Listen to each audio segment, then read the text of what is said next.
This is Player 1, This is Player 2. and you're listening to another great show only on the Four-Eyed Radio Network. The Third. For more great shows, check out www.foureyeradio.com. Hello, and this is Stephen Mooney. I'm here to talk to you about one of our proud sponsors on the 4-Eye Radio Network. They are called America Joy Print Shop. If you're looking to do business cards, flyers, posters, banners, cut vinyl, car wraps, and more, then definitely check out americajoy.com for more information. And tell them the Fern sent you. This feeling deep inside of me, girl, you just don't realize what you do to me.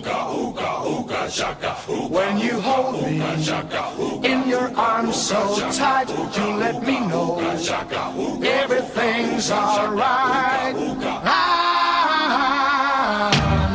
I'm hooked on a feeling, I'm high on believing that you're in love with me. Thank you for joining us again here at the Long Box Cast. My name is Kyle, and I'm here with my co-host. Steve-O, I'm so glad you finally called me your sidekick. I'm no one's sidekick. Nobody's sidekick is nobody. You know what Kyle, what I've learned is the Long Box Cast is like a team, okay? I am one of the members of that team, okay? I am nobody's sidekick. I am the Rocket Raccoon of this team. I thought Toby was the Rocket Raccoon because he's always biting everything. No, Toby's just Groot. Because he only Toby's knows how to Groot. say one thing. Hey, But yeah, how you doing, Toby? of course. Thank you all for joining us. We are sponsored by, of course, our America Joy Print Shop, official sponsor of the Four-Eyed Radio Network. Business cards, flyers, posters, banners, cut vinyl, car wraps, and more. Visit americajoy.com for more information, and just tell them the Fern sent you. And speaking of the Fern, you can listen to all our shows on the Four-Eyed Radio Network, the Fern, by going to foureyeradio.com, Spreaker, iTunes, Stitcher, Zune Marketplace, BlackBerry Podcast Directory, Blueberry Podcast Directory, Miro Guide, Double Twist, YouTube, Swell Radio, SoundCloud, and Player FM. Simply just type in either Four-Eyed Radio or type in our show and enjoy. We're also presented by Raven Designs, illustration and designs that fit your personality. For samples and inquiries, visit ravencruise.com. And as always, we're proud supporters of the Critical Care Comics, criticalcarecomics.org. They help donate books and things to children to help them kind of pass the time as they're in need of some medical attention, so definitely give them a support. Yeah, great support group right there. So definitely check them out. And they're always taking donations. Whether or not you think your comic book collection is great or not, they will take pretty Whatever much you almost got. anything. I even asked them about toys. In case there's like some collectibles that, like, you know what, you're not doing anything with them. Maybe a kid would like to play with these or whatnot, have something, to help them through their stay at the hospital. I don't know if they're taking those yet, but these are also good things. There's actually another thing I heard about that Kyle and I should look into, which I should have mentioned on the Arcade Bro show, but apparently there's a thing that Bookman does. I heard from our two cosplayer guests that they had. It's like this artist game thing as well, so you could do drawings for donations for people. Like, people can auction off the artwork and the money will go to these proceeds. And then there's also like, it's kind of like, it's almost like Extra Life for kids, but it's local based. It's in Arizona, so Very nice. And yeah, it looks like Bookman's has also recently updated their website. Woo! So, of course, where I was going to go to find out that information is no longer available. You bastards. As always, we are here to talk about all things comic book news related, what we've been reading. A lot of big news this week because obviously a trailer has finally come out for a film that I think if you're a comic book fanatic, you'd probably know about these characters. You probably grew up with these characters. You know more about them. I got to be honest, and this might be where I have to take off my hat and give it up to somebody else who has more qualifications, but never heard of them, and I've never read anything about the Guardians of the Galaxy. Yes, actually, this was a comic book that when Disney bought Marvel, this was one of the first movies they said, we are going to be making Guardians of the Galaxy. Now, a lot of people were pretty much like, why? Why would you want to do this? Who is the Guardians of the Galaxy? And so on and so forth. But before we get into that, let's talk about our shout-outs for this week. We had no Facebook friends follows, but we did have a couple of tweets. Yes. We had at Steven Madsen, a good friend of the show. He also has the 12A production as well. Esteban de Idiot, which is also part of the Idiot section. Superhero Ologist. Okay, I wasn't Yeah, sure. superheroologist, Okay, I guess that's is it. how they... Then we have I did the same thing, too, when I typed it. I was like, did I spell this wrong? Hishton Ho 18 and Kotex. Yeah, pretty much. Pretty much. What we've been reading this week, I have been dropping the ball. In fact, maybe after this, I might go to the Barnes & Noble because I think the next issue, Volume 1, has come out of Flash. So I want to definitely pick that up because like I said, I was talking about how much I love Batman, but I think my newest favorite character in the DC universe has been Alan Barry's The Flash. I absolutely love this character now after learning more about him and all this kind of stuff. So also, if I can find a Guardians of the Galaxy book, I'll probably definitely pick that up. Kyle, what have you been reading? Book I've read, I actually found it for a good deal. It's a graphic novel that I'm not sure if they re-released it and it's finally out in paperback or if I just was lucky enough to come across it. But it's actually called Batman, Hellboy, and Starman. It's a book by Mike Mignola and Robinson. They basically, it's all his drawings, Mike Mignola. He does a brilliant Batman. Like, if you've never seen his Batman concept art. I'm looking at it right now. It's actually by DC and Dark Horse. Yeah. It looks like it was a 2-issue incorporated crossover comic book series. And it's really brilliant because if you look at a lot of his styles, there actually is a figurine you can buy. They remember the black and white versions of the figures? Well, they do a figure set, and one of the figure sets they do is Mike Mignola's Batman. Oh, okay. And it's like literally that chiseled style. Like he looks very Mike style.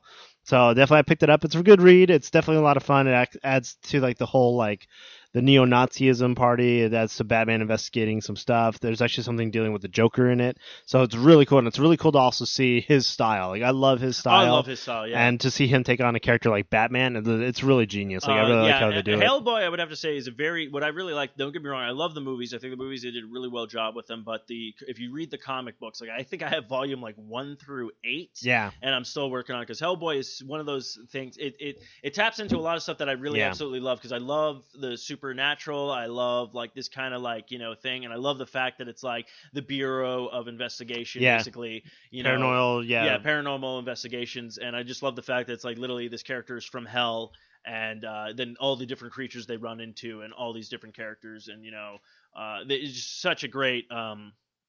It's just a great thing. So this is definitely something I would like to read. What's cool too is like I have a couple of the versions also digital because I did the digital download through the DC, and for Dark Horse also has like an app. So I actually have BPRD, like a lot of them 1 through like 10, which I like because it actually branches into more of like Abe's story and everyone else Liz's story. Like it branches into all that. They did a comic series where Hellboy actually leaves the Foundation, and actually Abe takes over as the leader for a while. They did a thing like that, like a couple of. And they kind of tie into that. They have the Amazing Screw-On Head. That was one of his other ones. That was I remember watching it at TJ's place. They actually have the DVD copy. It was only one pilot episode. So many great voice actors were in it. I think what's his name? Damon Pierce? I forget. The guy who played Fraser's brothers. Right. Nigel. He played, I think, like the Professor Monkey, like evil, like zombie monkey head or something like. It was such a great series. If you can track this down, it's probably on YouTube, but definitely check it out. The Amazing Screw-On Head. Basically, the concept of it was supposed to be a show. It's all done in his art style. It was supposed to be a cartoon show going to Sci-Fi Channel. They did a pilot episode, and that was about it. It never got picked up, which is a shame because it was basically like Abraham Lincoln hires the Amazing Screw-On Head to be like, he's basically like his kind of personal like investigator and stuff like that. So like he would get messages from Abraham Lincoln, be like, I need you to investigate this certain stuff. And it was just, it had that aspect of comedy, horror, all these like really kind of cool things going with it. So definitely check it. I love Mike Magnolia's stuff. Then they also had that other one too where he did Lobster Johnson. I don't know if you ever saw that one. He's basically a private eye, but he's like okay, I've heard about it because he actually was in a couple of issues of Hellboy. Yeah, so there's a whole takeoff with him too. So definitely if you haven't checked out any of the Dark Horse comics of those, check them out. This one definitely was a good read. I enjoyed it a lot. The art style alone is worth picking up just to thumb it through. If you can find it, I think right now I paid $11 because there's only like 2 issues and it's in a paperback. So definitely check it out. It was definitely worth the read. And without further ado, I think we should get into talking, I guess, do you want to talk about the trailer first, and then maybe go back to the character spotlight, because that might help, or do you want to start with character spotlight and go into the trailer? We'll talk about the trailer. We'll probably put it up. It'll probably be a little bit in the background while we watch it or whatnot. Oh, yeah. But what we're talking about, folks, if you haven't heard about is the Guardians of the Galaxy. The trailer is now out and raring to go. And I know there's a lot of speculation. A lot of people were concerned about it. But it's actually gotten a lot of good, like, positive reviews. Like you have Chris Pratt, he's going to be playing Jason Quill, aka Star-Lord. You also got the cast of everybody, and surprisingly, is more of all the other cast of characters that were in it that I had no idea was going to be in it. John C. Riley, Yeah, John C. Reilly's the in guy it. who played Wreck-It Ralph. He's been in Talladega Nights movie, the Dookie Cox story, and everything like that. I like how they're playing this. It looks like it's going to be kind of like an action-packed comedy. I love them going through the rap sheet. Yeah, when they're going through everybody's kind of talk, kind of fills you in on who they are, and you obviously all understand that they're all outlaws. Yeah, you have Drax, who's played by a former WWF wrestler. Yeah, Batista, I think his name. Batista, Gamora. I don't know. She is the one who actually was in Star Trek as Uhura. Oh, okay. She is playing her. Of course, you got Rocket Raccoon, who's going to be played by Bradley Cooper. You got Groot, who's going to be played by or voiced by Vin Diesel, which is kind of funny because we talked about this. All that Groot ever says is "I am Groot." Yeah. And then you got, of course, Chris Pratt, who actually was the main guy in the Lego movie. Yeah. So his career is really popular because he's hilarious in Parks and Rec. If you've never seen Parks and Rec, he's hilarious. So when they said he was going to be this person, like in Parks and Rec in the first couple of seasons, he's kind of a chunky guy.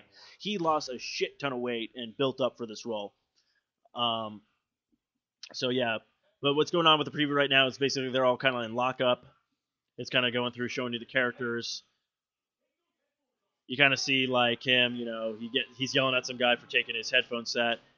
Then it's kind of going in showing you a bunch of different actors. It looks like there's going to be a scene of them in jail lockup where they're going to like pretty much bust out. Either break out or just have a riot. Kind of stuff. My favorite part is just watching Rocket Raccoon go nuts with machine gun. What the coolest part I love about Jason. Yeah, I love this. Now, the guy behind him, the guy who says a bunch of a-holes, he was in Shaun of the Dead. He was the roommate that no one liked. He's been in a bunch of different stuff. So they have a lot of people going into this, so Guardians of the Galaxy. Now, I remember when the show or the movie was first talked about, people were like, why are they doing this? Why not is doing this? The trailers come out, and I've seen no really negative reviews. It all seems pretty positive. It seems like it's going to be a really fun movie. Like, it just looks like everyone's going to have fun with it. You just got a great cast of characters, and just for all those, to me, I think it might actually be even better cast of characters than Avengers, because these are all brand new characters that didn't get the chance to have that lineup of getting every individual story. So you kind of get to see all these people just put together and just see, and to do the fact that two of the characters are going to be CGI, and you have to see how everyone's going to interact with that. So what do you think of the trailer? What was your favorite kind of part of it? What did you like about it? Well, what I really like about it too, and if you pause it, I think it's at like 156. You can actually see a really good picture of Nebula. She's in it. Like, they show her makeup scheme, and obviously, like with it being a trailer, they're just kind of going flash. So you actually get to, if you slow down and look at some of the things, you get to see Gamora with her blades, Raccoon on Groot, which is kind of how they've done it in the comics. You get to see actually a scene with Drax where he hits a guy and he actually does go flying. So they're giving him like kind of like that bulk and that strength. Technically, I mean, the backstory, if a lot of people don't know, with Drax is basically Thanos has murdered his family. So his pretty much goal throughout this entire, pretty much the saga of the entire Guardians of the Galaxy is he basically, and I think there has been some comics where him and Thanos pretty much go toe to toe. Yeah. And actually, it looks like there's a scene too coming up. It looks like Benicio del Toro's in it at 2:01. Yeah, the shot of him, and it looks like he's in the collector's room because it shows all these screens with all these things going on. Yeah, so of course, if you did not see Thor: The Dark World, they are tying everything in together. Which there's also been rumors that are coming out with the new Captain America movie where they talk about Quill, right? Star-Lord. And all this kind of stuff. So they are tying everything together. Of course, they have to because with the Infinity Gauntlet. And they show a scene with him wearing the helmet. They show the Nova helmet. I love that fact that Star-Lord's wearing that cool helmet.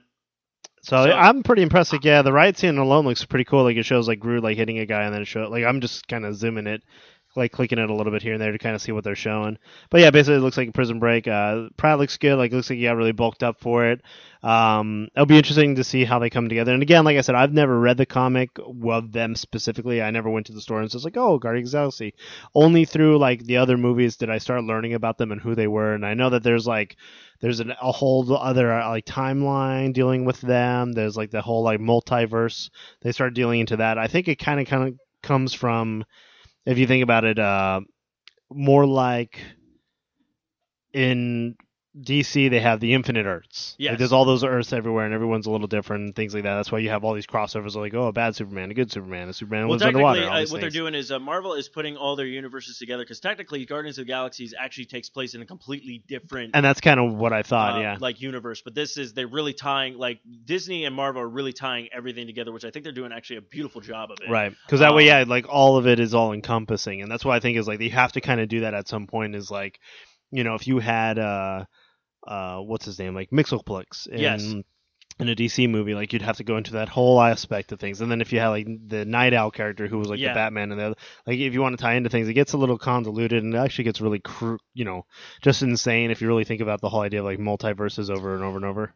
Colin, I will be posting this. This is basically everything's tying together with Guardians of the Galaxy. I want to talk about, before we get into our character spotlight, we want to talk about a man Kyle posted this about. I had no idea about, so we're definitely going to post this link and we're going to ask everybody to go ahead and donate to this. One of the co-creator, Bill Mantoloy. Yeah, and you can find this article. It was on Bleeding Cool, and actually I heard about it from the guys from Ash Avenue Comics because I had visited them. We kind of talked about them on the show.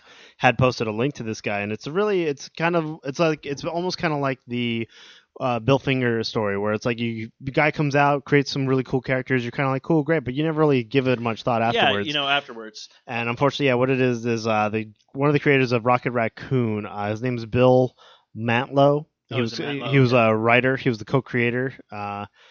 Basically, as far as we understand, is that the character was created back in 1976, and it was co-created by Bill Mantlo, who was the artist, I guess, and he was the writer. Bill Coffin is the guy who documented, I guess, what had happened was.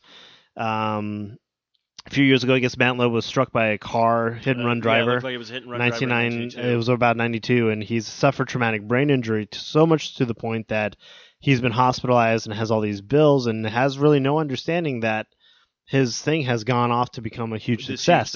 He basically did the work, wrote for it. He wrote for a whole bunch of other characters, too. Like, if you can find any of Bill Mantlo's work, I'm talking like Green Lantern.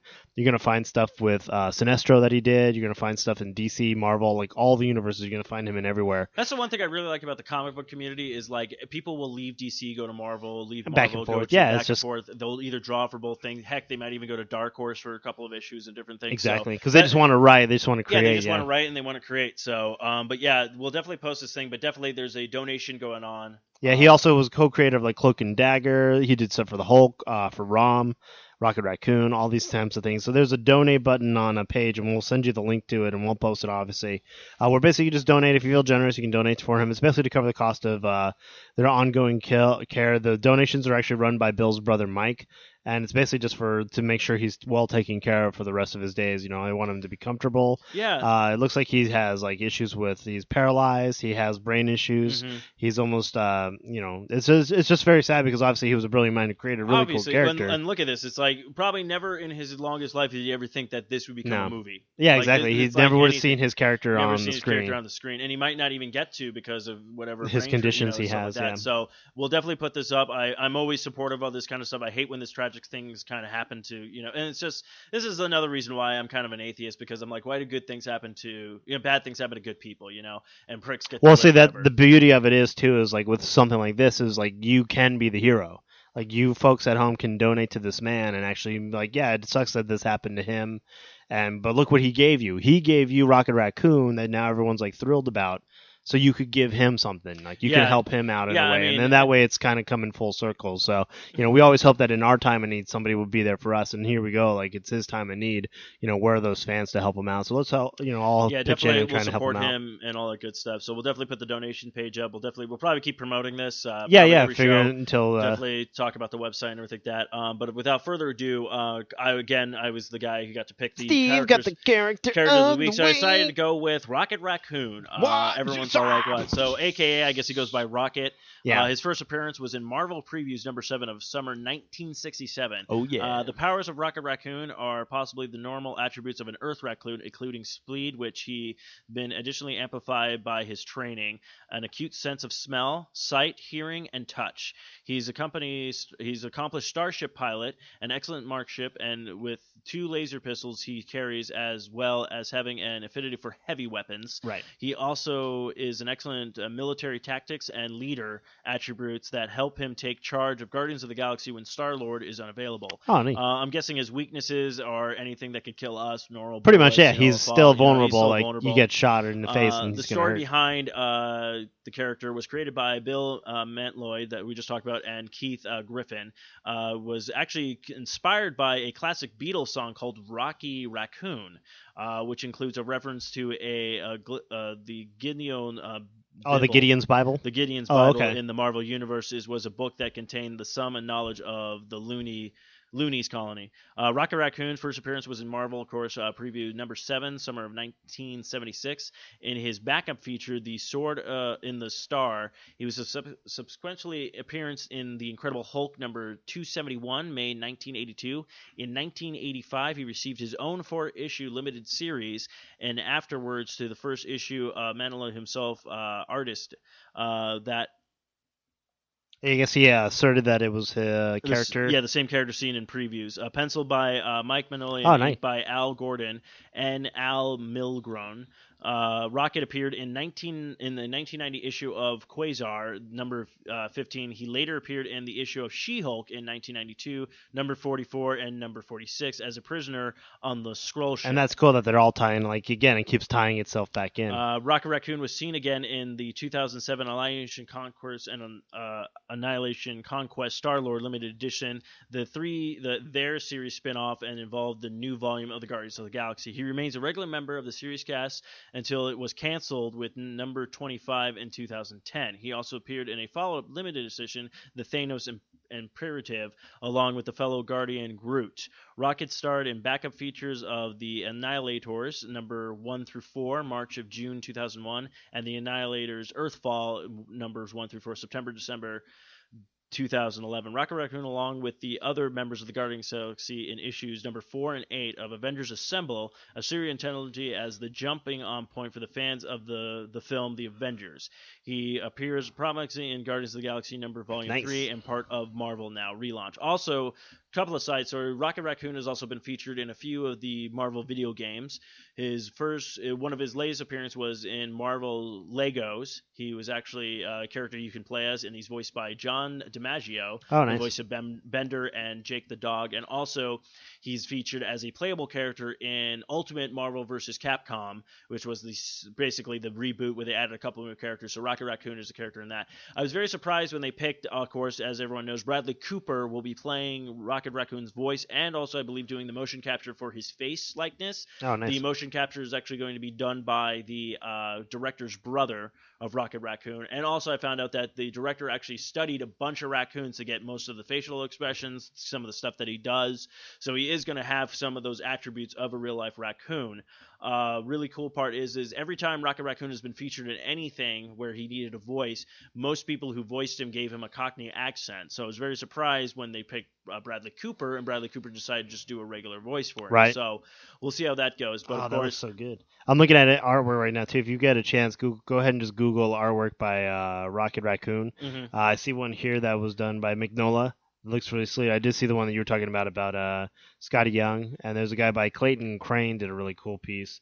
There's also one by Mike Mignola, which I'm looking at right now, which has got Groot in the background. It looks really slick.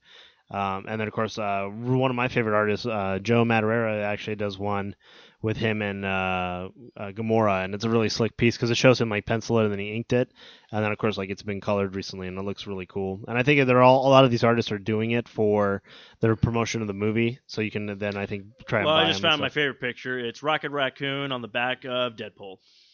Oh man. So also Rocket Raccoon is also featured on the cover of the Deadpool wedding. Oh, nice. If you have not seen that yet. But, I hopefully will be seeing... I actually been thinking about drawing Rocket Raccoon myself. Try to get an idea, maybe draw some concept artists and things like that. But, and it looks like, I guess the Marvel game, the Marvel Universe that yes. they did, he's also in that too, wearing his famous outfit, and he's got just like a revolver. There's a little gif you can see of him in that as well. Oh, I think I just found another better picture. So it's Rocket Raccoon going around a corner, and right behind a bush with the power glove is Rigby. Oh, nice. From regular show. So, yeah, I love the character. There's one as Rigby as Rocket Raccoon. So there we go. And I guess also if you ever watched what was it? The Avengers Assemble. Yes. The cartoon. There's actually a one they did where it's got Star-Lord, Rocket Raccoon, and Groot. They're actually in their uniforms and they're drawn in that animation style that's on that show. Oh, very so cool. I guess there's an episode with them in that as well. So it'll be interesting to see how they do that. So yeah, I'm looking forward to all this kind of stuff. So, but of course, we're talking about not only will be pretty much mostly just been dissecting the Guardians of the Galaxy, what we like, what we don't like. There's going to also be, we'll have some other, we got some other news for you guys. So we're still waiting for the Batsuit. Yeah, it was interesting because like they were talking about it like within last show we talked about. They were saying within the next few days we should see the costumes, and even they said the Superman costume is going to get some tweaks to it, like just minor tweaks, but enough to make it like that makes more sense. It's just going to have an F on it. With yeah, like FU. Yeah, exactly. FB. Facebook. Oh, he's Facebook. Oh, he's Facebook. Well, hey, you know what? Because of that's true. Eisenberg. Zuckerberg is going to be in the movie now. What's my name? Eisenberg. You're damn right. Mother. But yeah, so they were talking about the costume coming out, and then now they say that it's been pushed back until about March or so before we get announced. And I wouldn't be surprised if like they went to do it, and then of course Guardian of the Galaxy came out, and then they're like, oh, like we don't want to compete with that. But that's the beauty of it is like just show it already. I say if you already have the costumes out, show it, because one, you're either going to get fans to either be like, yeah, I'm on board, or be boo, I hate this, you suck. Because like prime example, Ninja Turtles movie, you and I were both kind of like, all right, we'll wait and see, and now the toys have shown and we've seen what they look like, and we're both like, fuck. Yeah, Michael Bay, I'm making it my life goal to make your life a living hell. I'm gonna kick your I will butt. find you. I will catch you. And I will turn you into a Ninja Turtle. And I will make you stop making movies. Exactly, yeah. What is this? The worst #1 copy of The Walking Dead still sells for $754? Yeah, so basically, you know how there's the rating system on comics with Mint? They put them in a package, and like they can have anywhere from a 10-star rating to like a 1. Mm-hmm. Well, this has a 0.5 rating, and when you look at the image of it, it's completely like somebody just rolled it up in their back pocket. It got crinkled up, damaged. But because it's only it's a #1 issue, it's still sold for almost $800. Because it's still just the first issue. And that's what they were saying. They were talking about the depreciation of comics, where like that I've seen on the Comic Book Men show on AMC, where sometimes people bring in comics, and even though it's like, oh, the first appearance of She-Hulk or first appearance of this, and they are worth some money, yellowing of the comic, tears in the book, drawing, anyone ever writes on it, like a friend of yours, to James from your friend, whatever happens to it, a lot of times they will get a lower rating, even though it is a first issue. And sometimes it's a shame because like people are like, oh, but this is the first issue. Like I thought I was going to make bank on this. And it's like, yeah, but if it was first issue mint condition, yeah, you can make some good money. But, it doesn't matter. Like there was like an issue they had with there's a ring, Superman Club ring that you could get. And one sold mint online for about $10,000. Wow. Well, then someone brought that exact same ring. And you could tell it was the ring, but it was like, it looked like it got either wet, so it was all distorted. It got melted a little bit. It had like scuffs and things. And because of all those things, like the ring wasn't even worth like the metal it was made on, because it's just like it was so unrecognizable and it was so distorted that it was not even valuable anymore. So that's kind of what's interesting about this, is that someone has a comic book, #1 issue of Walking Dead, completely destroyed it. They enjoyed it. It got crinkled, right? Maybe it got wet, whatever. They then went to somebody to appraise it. Someone did appraise it and said, to be honest, this is a 0.5. Like, you're not even a 1. This is how poor condition it is. Guy says, okay, that's fine. So they seal it up, say, cool, you want to preserve it? We'll preserve it. Bam, does it. Brings it to a place to sell it, and sure enough got like still almost $800 for it, because somebody out there still wanted it regardless of the condition. So I mean, it's interesting to think, like, you would think with a 0.5 rating that maybe it'd be like a couple bucks. I'll pay $10, $20 just because it is the first issue and it's kind of like nice. But other than that, it's really got no value to it because it's such poor condition.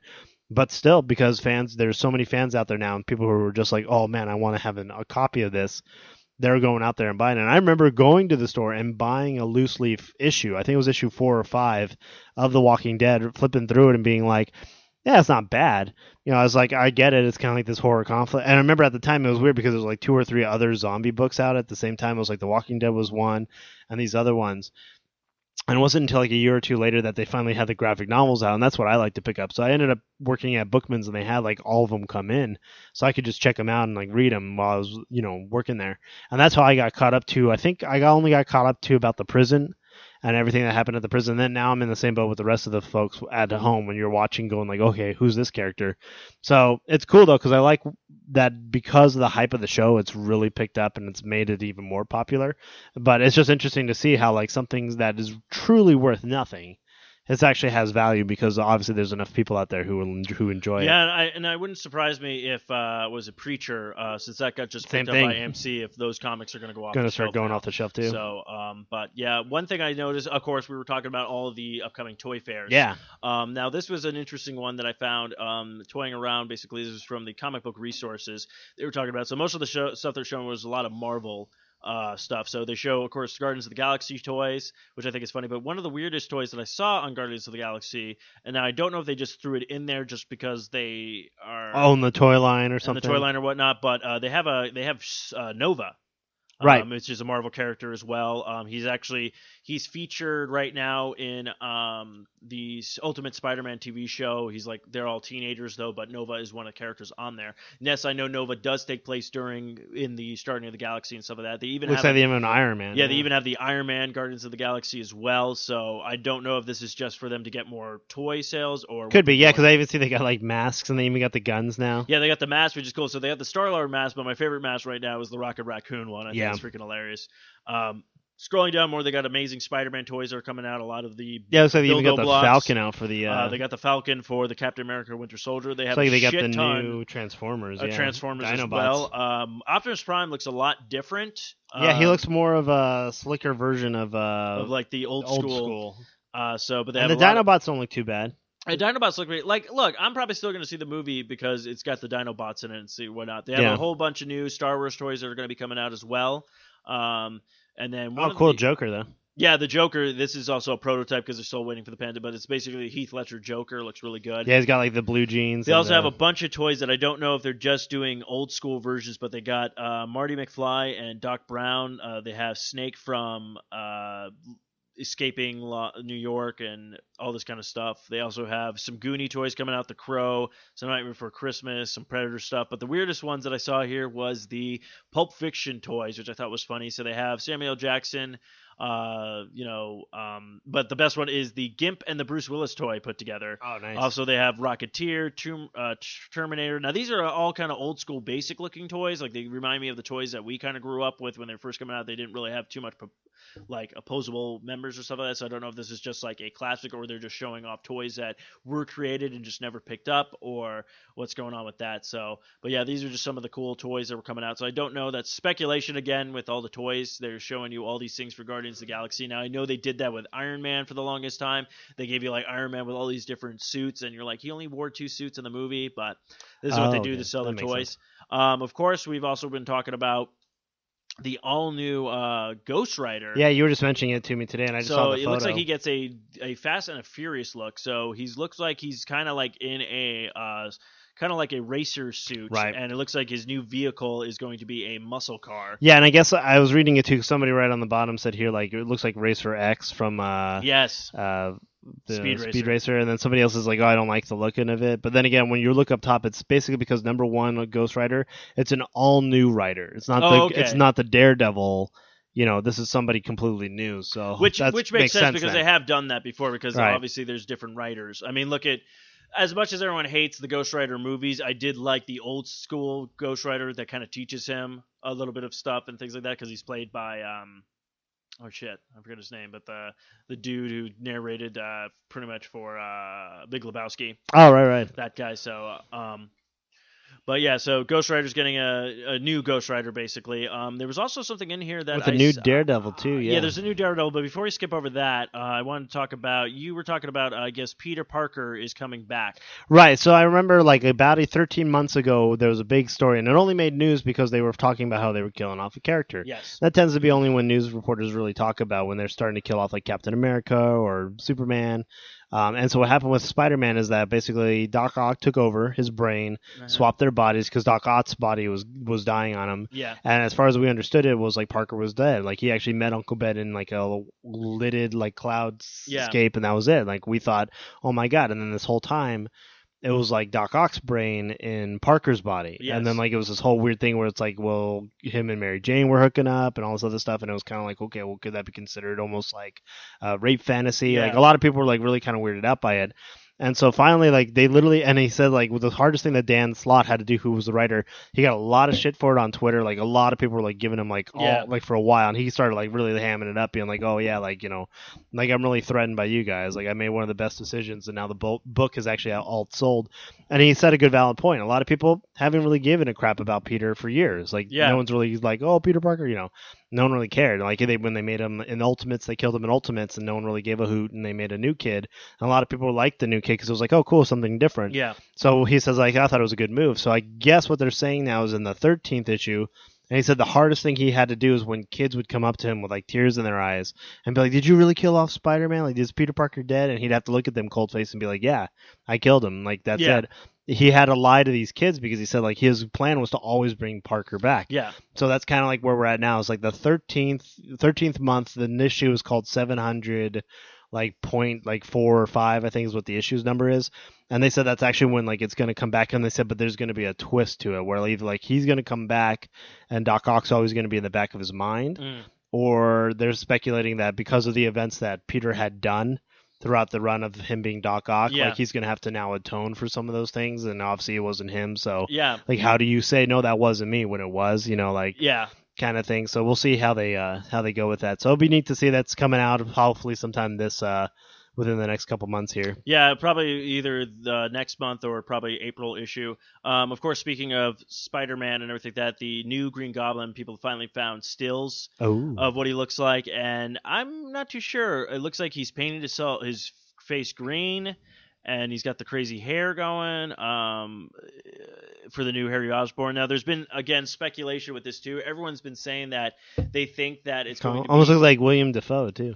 Yeah, it's like the new kid. So basically, Harry Osborn in this one is supposed to be Green Goblin, which, of course, Harry Osborn does take up the mantle of Green Goblin once he finds out everything that is. It depends on which scenario, though, because in some stories, Harry killed himself due to drug overdose. Yes. And then, like, it was always Norman. Norman was always the guy. Norman was always, but this is the thing, though. A lot of people think there might be a twist where everyone's thinking that it is the child who is Green Goblin, but it turns out it is Norman Osborn. So we'll see what happens with that. But I'm glad that they're deciding to do, like, showing you the facial. Well, I mean, he doesn't have, like, the helmet. Yeah, like the helmet. Has. See, that was the problem I had with William Dafoe. He was a great Green Goblin. He had such a face for it. And then the best part in that Spider-Man movie is when he's talking to the mirror, to himself with the mirror, and you can see where he's Norman Osborn going like, no, I can't do this, and then he turns around and has that face, and you're just like, if you would have thrown the makeup on him and did it like that, it would have been such a better Green Goblin. It's like you made him look like a Mighty Morphin Power Ranger. So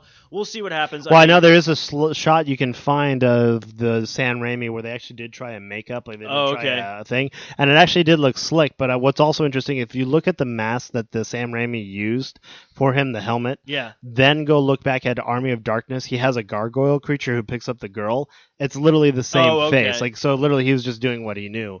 And obviously, like, that's like to him, that's like, oh, that's a goblin. Like, so I'm going to use that. But so, I mean, and I kind of like how they're like, there is no helmet anymore. It's kind of just like a crazy guy with makeup, or maybe his skin even changes green or whatever. When he becomes a so it'll be goblin. neat to see how they do. Obviously, we'll have to wait and see. Yeah, we have to wait and see because this comes out in May, I believe. Yeah. You saw the first Amazing Spider-Man, right? I did, and I did also, once I saw the trailer, the longer trailer for this that came out, when it showed him swinging and Electro trying to hit him. It was actually premiered at the Lego Movie. Yes. It showed like the full-on trailer, and I was very much like, oh my god. Yeah, no, I'm liking it. And there's a really good part in it too, because it's like it opens up with like a joke where literally Aunt May is, I guess, trying to come in. Yeah. And he's like, he's like, got covered stuff. in dust. And she's like, what were you doing? He's like, cleaning the chimney. And she's like, we don't have a chimney. And he's just like, what?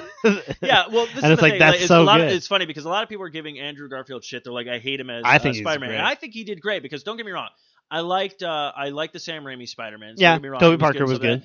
Tobey Maguire was great. Oh, that's but right. I love that they brought the wit back to Spider-Man. Like, he's very good at it. Like, especially in the first one, he's like, oh no, a knife, my weakness, and stuff, and then he takes out the guy. The only problem I had with Amazing Spider-Man, and this is where I always have to go into detail, I liked the movie. It was a really good movie. I think it was a really good feedback. The only problem I had with it just took too long to get to where it needed to get to. Like, in the first Spider-Man movie, it was literally like boom, boom, boom, boom. Don't get me wrong, I like the fact that it showed how he built his web shooters. And back to him being intelligent and stuff like that. I think that was great because that's how Spider-Man And honestly, is. this is dealing more with a plot with his parents and Norman. It's like got more it's gonna depth have Norman, to it. But it's setting. I know what they're doing with this movie. They're not only introducing us with 3 new villains, two villains we have never seen before, Rhino and On the big screen, at least. on the big screen, yeah, Rhino and Electro. You're giving us another Green Goblin, which is understandable. You can't really have Spider-Man No, without the a Green Green Goblin, Goblin. but you're setting up for everything else. Where the guy's walking through that thing, and you see all the stuff in the background. You see the Scorpion suit. You see the you see the Dog vulture Octopus, wings. you see the vulture wings and stuff. Yes, they are setting it up for Sinister Six, what I think would be a beautiful film. Sinister Six and Spider-Man, all of his greatest films. And I think if you do it right, he's battling the Sinister Six, and what does he get during the battle? Yeah, of the then Sinister he finds Six? the He gets suit or the whatever. Suit, and it helps. I think him. that would be great. Like he's investigating Norman, and he finds like this alien symbiote that's just kind of in a jar somewhere, and he's like, "What the hell is this?" And then like something happens, it breaks. He doesn't know where it goes. It turns out it's on him. He doesn't know. He leaves, and then that's the thing. He's fighting because one of the coolest comics that I think that would have been good too. Is like have it open up where it's like maybe they're trying to contain it. That shows people with like flames, like oh god, it's getting out, and just showing like it attacking people, and like that's what happens. Like they're trying to contain it, and then like that's how it happens. Like Parker's just there trying to stop the Six, and happens to just like literally like it would almost be funny if he just like stepped in it. Well, I guess he was running or something. Actually, like, I think the best. This is what they need to do. They need to actually take a page from some of the comic strips, the comic books as well. What they need to do is Sinister Six shows up. Spider-Man's a normal Spider-Man. Yeah, gets his butt kicked. Gets his butt kicked and everything. Then the symbiote happens. And the coolest thing that I loved about one of these comics was Peter Parker goes to sleep. Right. The symbiote takes over and he wakes up, and battles the Sinister Six. And the coolest part is he doesn't talk or anything because Peter Parker's asleep and the symbiote is just like wailing on everybody and stuff like that. And then he wakes up the next day, sees in the newspaper the Sinister Six has been captured, and he's like by Spider-Man. He's going like what? And then it starts triggering. Like I think that would be such a cool thing to see. I think also too, like I remember in the animated show when they were first getting into the whole Venom thing and the old one. Remember when it was like Spider-Man? Well, that one I liked a lot because he fights Rhino and he beats Rhino up, and Rhino's like, okay, fine, I give up. Like, and he's like, who said about giving up? And he picks up like a car to smash him, and he's like, no. Like, even like he was like, what the hell's going on? And so you could tell like it was starting to affect him. So that's why I'd like to see more as opposed to the emo. That we saw. I would like to see him being more like angry, especially if Gwen's in it. My favorite part in that movie is when he literally grabs Eddie Brock and throws him up against the thing. He's like, you want to start something? And everybody in the newsroom is like, oh god. And it's like that kind of like thing is like taking over him. So we'll see what happens. I'm looking forward to the Amazing Spider-Man 2. I mean, Marvel's got a lot of films coming out. You start off in April with Captain America. I believe in May you got Spider-Man and also the X-Men movie. You got and Guardians then coming Guardians out in August. So. Then you'll have like whatever trailers they're going to show for other movies. And even all that stuff at the end of all Marvel films now. So you're going to have a lot of big things going on. So definitely it's a good time to be a fan of comics because obviously that's why I love is like it's gone from maybe you'd see a Batman movie every once in a while to like all these other action movies. Now it's like a new superhero movie every year, and not every 6 months almost, and not even just because we had Thor. Yeah, we just had Thor, and then it's like bam, like now now we're getting the Captain America. It's not even that. We had the Iron Man 3 that summer. Then we had Thor. So it's like they're really building upon this, which I think is great. Now, one of the things I just saw on the Bleeding Cool thing, apparently the cast for the Fantastic Four movie has been picked, and I actually kind of agree with this. Like it's like okay, I can see where they're going. I have no idea who any of these people are. So that which is also a good thing. So Miles Teller is going to be Reed Richards. Yeah. We'll definitely post this link on the website so you can actually see the pictures. You got Kate Mara as Sue Storm. Okay. James Bell as Ben Grimm. And they finally decided to go with this with the Human Torch. A lot of people have been kind of like, why are you doing this? Sue and him are supposed to be brothers. I'm like, can't they be adopted? Yeah, why not? Michael B. Jordan as Johnny Storm. Now, of course, when I say the name, you might know him or you might not know him. It's basically an African-American gentleman. What? I was going to think Michael Jordan. So, so he's going to be the Human Torch, which I think is going to be great. And I think that would add to it because, like, think about it, like, streetwise, I think it's a good move because, like I said, like, what I heard about the rumor has it, what it is that him and the astronaut go. Yes. The Reeds and his astronaut friend go. Ben. They get caught exposed. They have this thing, and they're actually trying to fix it. They're trying to fix Ben, get him not to be the thing anymore. But they're also actually working with NASA and the government, and they're doing tests on them, and nothing bad. Like they were giving themselves up to science to kind of help everyone and figure out what happened. But in the course of them finding this out, guess who visits? The Sue and them, because she's a doc visit. Her brother visits, and like something happens, and then they become a cause of it. Yes. What I like about that dynamic is like obviously they become a team. It's like yay, it works out really well. But what I really like about it is then like she's gonna have resentment because look what you did to me. Yes. Like this is what you did to me and my brother, and like obviously if he enjoys it and she doesn't, like you're gonna always have that like aspect of it, which I think is cool. Like it adds another layer to it that I don't think anyone existed. So when you think about it, like you go up to space and you all get exposed to this stuff and have this horrible things. Well, the smartest thing they used to do, what they did in the original comic book, it was Ben Grimm went up there because he was a pilot, he was an astronaut. Reed goes up there because obviously he's a scientist. Sue goes up there because he's assistant. Why they bring the brother along, who's like a daredevil, anyways? I'm like, did not make any sense to me. Yeah, did they just need an extra? We got to weigh out the ship. We got to make it even. So we'll see what happens. I'm wondering if they're actually going to do CGI with the thing, because to me, I thought the thing was pretty much almost the same size as the Incredible Hulk. That's kind of what I was wondering too, because I always thought I did like how they did it with the in the one that they did with Fox, with it was Chris Evans as Torch, and they did have the commish was the thing. Yeah, I didn't mind that because he still was built up, and I liked the effects that they did when he rams the truck and stuff. So I did enjoy it. They could still do that, but yeah, I as far as I was understood it, he's short, but he's very wide. Yeah, I thought he was he's very bulky. He's supposed to be bigger than everybody else in the Fantastic Four, but I thought he was almost the same size. Yeah, as the Hulk. Where I felt like in this version the Hulk was more. Hulk was kind of proportionally big. He was tall, but then he also was the Hulk built. is supposed to be 7 foot tall. I think is the most. Where I always thought when you look at the photos, I always thought that the thing was a little shorter than him, but they were both the same. Yeah, but they're both girth. the same girth. They were both stuff out there. That. So because you've seen the Thing take on Abomination and kind of stuff. So he can hold his own ground. Yeah, they're basically the same. They can both do the thing. Where they can both hit each other. So nothing big with that. Of course, I found this. I guess they're doing a new Daredevil revamp. I don't know if it's a new storyline or his costume looks pretty much the same. I don't really see much of a difference. Maybe new powers, and maybe they'll relate to the Ninja Turtles. It looks like Scotty Young is going to be attached to this as well, doing maybe some of the inking or drawing illustrations in the new book. So we got to look forward to that. This is the thing. I was talking about this. Now, there's certain movies that are coming out that I don't like. Why are we giving these people a movie? Daredevil. You said you did enjoy the Ben Affleck one. Yeah, if you watch the director's cut, it makes for a better movie.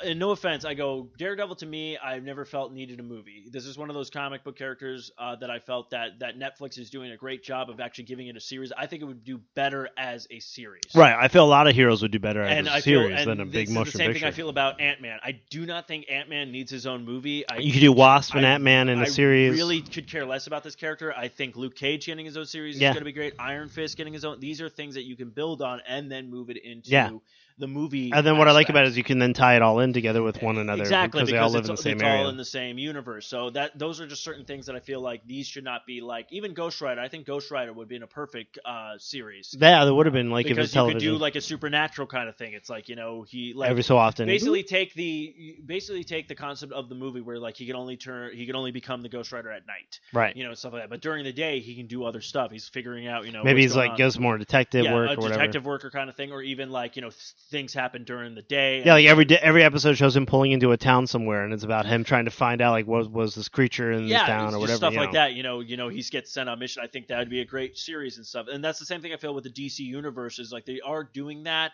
Obviously, I don't like Arrow. Yes, I know a lot of people love Arrow. Look, I have no problem with it. You want to watch Arrow? Watch Arrow. Me, I can't get behind this series. I'm sorry. I hopefully can get behind the Flash series. Whatever you fear me equally, if not greater than. Yeah, but there's just certain things that I feel like it's the worst commercial pitch for Arrow I've ever seen. It's like the CW because they do that I love it. And it shows him about to shoot an arrow, and then when he shoots the arrow, somebody from another show catches an arrow or something. I don't know, but he says that he's you whatever you fear me more, and it's seriously that's your battle cry. I would just be here's an arrow in your face, fucker. I mean, come on, Batman. I'm vengeance. I'm the night. I'm Batman. Yeah, it's I'm fucking Batman. I'm gonna shit my pants. Yeah, oh shit. Well, that's kind of what I'm hoping for too. It was not to shit my pants, but with Batman, when think about it, the more I've been thinking about it, if he was in the blue and gray, let's say they go with that, imagine that a giant guy, because Ben Affleck's pretty tall and stuff, lands in front of you in blue and gray and tells you stay out of drugs or whatever. You'd freak the fuck out. A guy shooting arrows at you, you're just gonna be oh my god, it's terrorists shooting arrows at me. Yeah, it's basically that's and it's not even the traditional Green Arrow where he knows martial arts. He shoots those arrows are not supposed to kill people. That's they're supposed to nets, tranquilizers, spitting people down. You're just supposed to be like Hawkeye. Yeah, it's I don't understand. But you're not Hawkeye. You're a murderer. Yeah, that's what I don't get. It's he is a murderer in that show. Whatever you fear Fear me more! Wait, did he say whatever we beer him more? No, it said fear! Daddy Ice. Rear? Daddy, what? I Can't hear you. Ow! Why'd you shoot me with the narrow? No one can understand what you're saying. Yeah, no one understands what you're Enunciate your words. I'm not going to take you guys from a guy like that. 6069. No, okay. Batman falls down from the sky, grabs you, and said, "Shut up! You're going to jail." Yeah, I'd probably shit my pants. Yeah, I'd be like, okay? "All right, you got me." I get shot with an arrow. I'm going, well, today I might die. I'm going to die. Of course, we did have some people answer the question of the week. We did, yeah. Our question this week was, or actually a couple weeks, was what is your favorite webcomic? Steve and I kind of went on a tangent last week and talked about all the ones we like. Until we discovered Michael Bay's Michael Bay. And then we found out that Matt Hines likes the Garfield minus Garfield, and of course Penny Arcade. Comic, yes. And then Madfall Jones, he has one called Questionable Content. Yes, I remember that one. So he says like that was always one of his to read for a while. So definitely those are a couple. And we want to thank everyone for answering the call to our question. I haven't thought of one this week. Maybe we'll talk more about Guardians and something else. Yeah, I'll say who is the character you think you're gonna relate to in Guardians of the Galaxy? Me, it's probably gonna be Groot. You think Groot because that's all you say is Groot. You know his powers? I know that he can heal and stuff because he's kind of like a plant. Yeah, he's basically a plant. The cool part is any wood that's around him, he can absorb it, and it makes him stronger and bigger. He can grow and stuff like that nice. with it. Welcome to the National Forest. Actually, there's a good. There was a cool comics panel that I saw where it shows Thor, and you see Groot falling from the thing, getting bigger and bigger, and he falls on top of Thanos. He's just like, I am Groot. So that'd be kind of cool. So So whatever your top characters that you think you most likely relate to for Guardians of the Galaxy. If you don't know the characters, we'll definitely post the pictures of these characters for you to and a little bit of a quick blip about them and everything like that. So this is a movie that I'm more excited for now this year. Like as much as I want to, I want to see Captain America, the new X-Men movie, Spider-Man, of course, and like Guardians of the Galaxy, I did not think I was going to be. Yeah, Sam, I kind of heard about it, and I kind of knew like if you're basically into comics, you should have known who these people are, but I had no clue like as much detail. And who knows, like maybe there's comic book fanboys out there who are like they're ruining it because maybe they know like more of like what it's supposed to be. But hit us up, let us know. But to me, I've gone into movies now. I'm like, look, if I go into a movie and the movie entertains me, it did its job. Okay, pretty much. I'm after the Spider-Man 3 fiasco where I got so hyped up. Don't get me wrong. Like I keep saying this too, and a lot of people hate me for it, but it's like Spider-Man 3 is not a bad movie. No. It's not a great movie. It's not the best movie. To me, to be fair, in that entire trilogy, I think number 2 was the best one. I agree. And I think number 2 should have it was actually almost nominated for an Oscar just because it pretty much had everything you needed in a normal movie. Pathos. So we'll see what happens. But Kyle, your Sidekick Corner, what do you got this month? For me, I was going to recommend for people who have not read it to pick up Batman: The Long Halloween. Now, it's one of my favorite ones. Batman Long Halloween is a great read. Now, there's 2 other books that are connected to that. What are those ones called? I think of Batman, The Boy Wonder, and it's the introduction of Robin. Okay. It's done in that same style. Yes, and then I forget if it was Calendar Games or it was like Batman. Because I've read something. It's dealing with the family again, though. It's dealing with that whole. I own a Long Halloween. I think you let me borrow the second one. Right. And then I remember after I got done reading it, I was like, oh, there's a third one, but I could never remember the names of that. But yeah, it's a good 3-long trilogy. I really love the Long Halloween because it deals with Calendar Man, not so much as like a bad guy in it, but more likely helping Batman, trying to tell him like what the holidays are coming up, and everybody is like in it, like the Joker.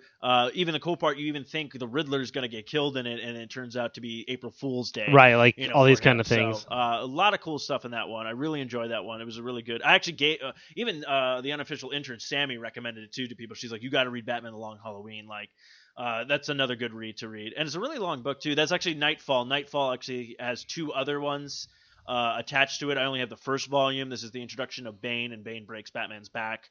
So that's another good one. Yeah. So there was Batman: Dark Victory. Yes. That's the one that has him and like when him and Robin I think first meet. That was it. It's by Jeff Loeb and Tim Sale. There was that one. There was The Long Halloween, and then there's another one out there. I'm not sure because I don't see it. That was it. The Vengeance, I believe, is number 2. Right, Vengeance. Yeah. So, but yeah, definitely check those out. Of course, you can find me on Twitter at Stephen Mooney Jr. Follow me on Instagram at smooneyjr. Also follow the at longboxcast, and then of course longboxcast.com, part of the Fern. Kyle, where can they find you? Find me at Mooney Studios, and of course, again, like you can find us on 4-Eyed Radio. If you search us, or even just Google us, all of our info comes up on search engine, so you just give us a look there. As always, kids, we want to thank you so much for tuning in, and as always, I think that was enough said for this week. Did we come up with a... That's pretty much it. Enough said. Enough said. Face front. Enough said. This feeling deep inside of me, girl, you just don't realize what you do to me. When you hold me in your arms so tight, you let me know everything's alright. I'm hooked on a feeling, I'm high on believing that you're in love with me. This has been another fine production of the 4-Eyed Radio Network. For more shows, please listen to 4eyedradio.com. Goo goo goo berries.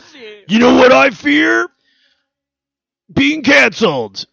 Oh, I thought it was like, if you're going to fear something, fear me more. Do it. Equal Equal or greater than. Red More so. Arrow. Fear the I'm guy. a rip off of Hawkeye.